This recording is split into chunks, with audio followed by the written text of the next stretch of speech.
So we're saying like this, that we started saying that we just came from one Yom Tiv, we're going to another Yom Tiv, and the way everything in this world has to deal with preparation. We have everything. If you want to be successful in the business meeting, you prepare for it. If you want to, Donald Trump before he entered, wanted to become a presidential candidate, he did tremendous amounts of preparation. He sent out, throughout the whole entire country, he sent out feelers to finding out what are people upset about. And he found out that people are frustrated and they're angry. And and when he came out, he automatically hit to the top of the charts, and he stayed there because he understood, because he did preparation, he did research, he understood what people are frustrated about, what they're angry about, and he tapped right into that only because he did preparation. Yes, nothing was spontaneous. There was the first debate that Obama had with Romney, and Obama, not many things Obama failed in, but this thing he failed. He was mopped the floor. In that debate, Romney mopped the floor because he was so gaivadik, Obama. He thought so little of Romney that he didn't even prepare for the debate. Because he didn't prepare for it, so they just mopped the floor with him. And anything in life, to be successful, we know we have to prepare beforehand. So the same thing. So this whole entire world is a pros door. It's a vestibule. It's a preparation for the world to come.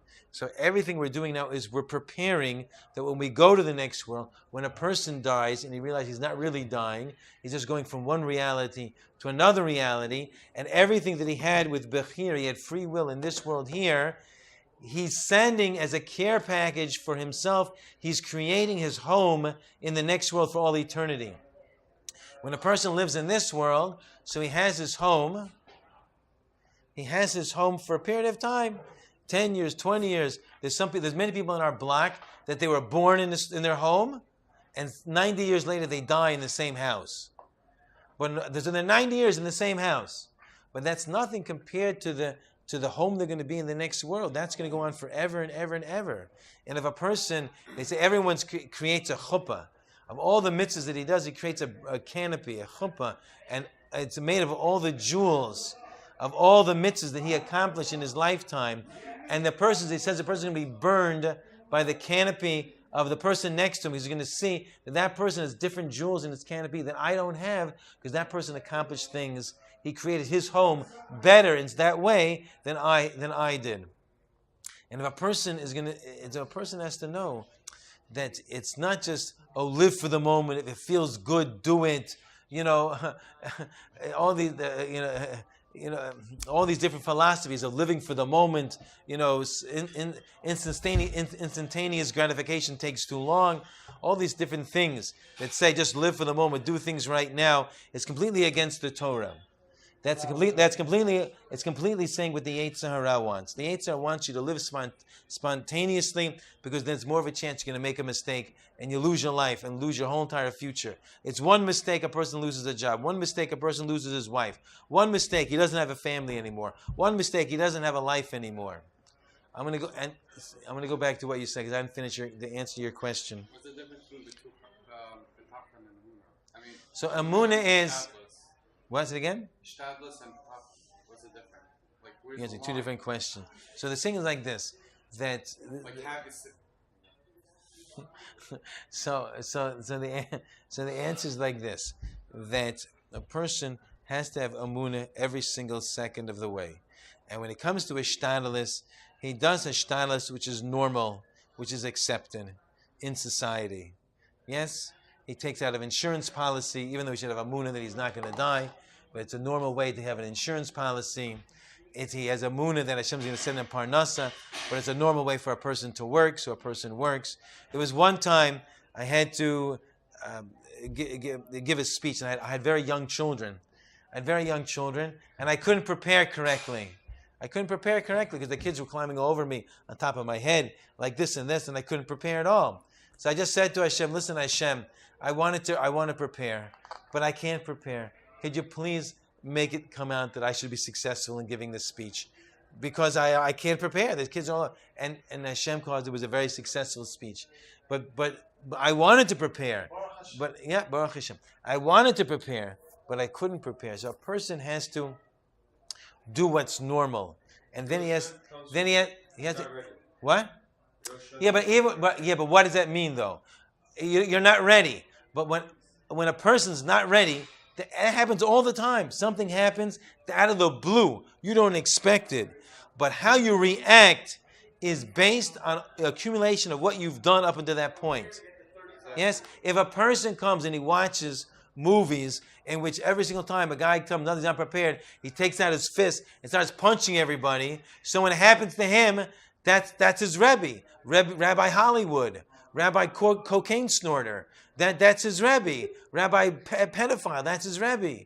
Rabbi pervert is his Rebbe. So the script's going like this, and he writes another line, he goes like this, and he writes another line, and then you're going to learn Mussar from him. You watch all of his movies, and all of a sudden something unexpected happens to you. There was a man. It was a from man. I told this story before. He worked in the Wall Street area, and he had an hour off for lunch. And in his business, they had this thing, in his skyscraper that he worked in, they had this thing that throughout the week they showed one movie. They showed a movie, but the movie was a half hour on Monday, a half hour on Tuesday, the next half hour on Wednesday, till they finished the movie. So he saw a movie from the 1950s. He never saw movies before. He said, what's the big deal? It's a Alfred Hitchcock movie from the 1950s. What's the big deal? So in the movie, the heroine, the heroine of the movie, because she's the heroine because she's a blonde, so she goes, she gets frenzied and gets frenetic and starts screaming and panicking. And so the hero, he's the hero because he's like this. So he goes and he slaps her in the movie. And you know what happens? She goes, huh, and she calms down right away. Why does she calm down? Because the pervert, cocaine snorter, who wrote the script, and Beverly gets slapped and comes to her senses and calms down. So she's an actress. She's being paid $2.49 an hour. She reads in the script, okay, now I have to be calm like this. So he watched it. That was his Rebbe. Rebbe cocaine snorter was his Rebbe. And then what happened was, what did the Yetzer Hara do? The Yetzer Hara did. He got like this. He got an argument with his wife. And his wife did the same thing the girl did in the movie. Right? So Rock Hudson did it. Rock went like this. He goes like this to his wife. The only problem is she didn't see the movie. And she went berserk. And she grabbed her kids. And she's out the door. And he's sitting there like this. And he has to go down to the Diamond District and take out $5,000. And because that wasn't in the movie either, to buy himself wife a ring and go back to his mother-in-law's house, and she hates him. She's sitting like Annie Oakley with a shotgun, waiting for him to come up over the hedge of the bushes to shoot him dead. He has to come through the back door, through the screen door of the pool.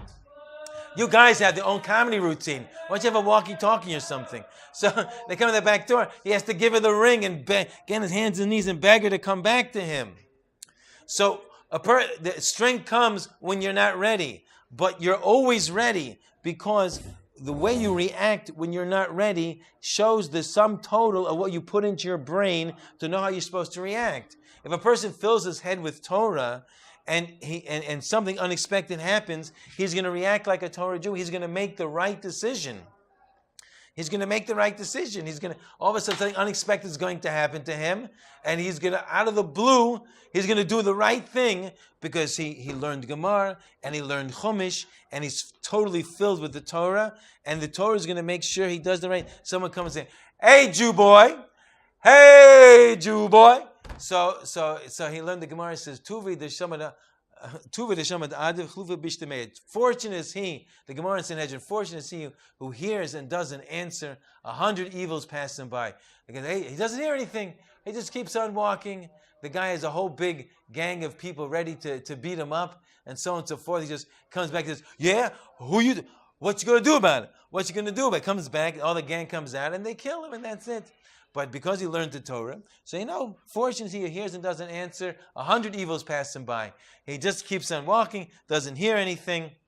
He just keeps walking. One time, I had to go, and I had to, leave. I went to catch an airplane, and I went through Times Square, underground, to get to a place to get to my airplane, and had my big suitcases, and a whole big group of, I can't see who they are because they're not politically correct to say what kind of people they were. They will come descending upon me to rob me, to beat me up. And so what does the Torah say to do? So the Torah does not say, Kung Fu fighting, gonna be fast as lightning. The Torah doesn't say that. The Torah says, Ein od milvado, Ein od milvado, Ein od milvado, Ein od milvado. There's nothing else but Hashem. These people are not real. There's nothing else but HaKadosh Baruch Hu. And they went away from me. And I could get to the airport and so on and so forth.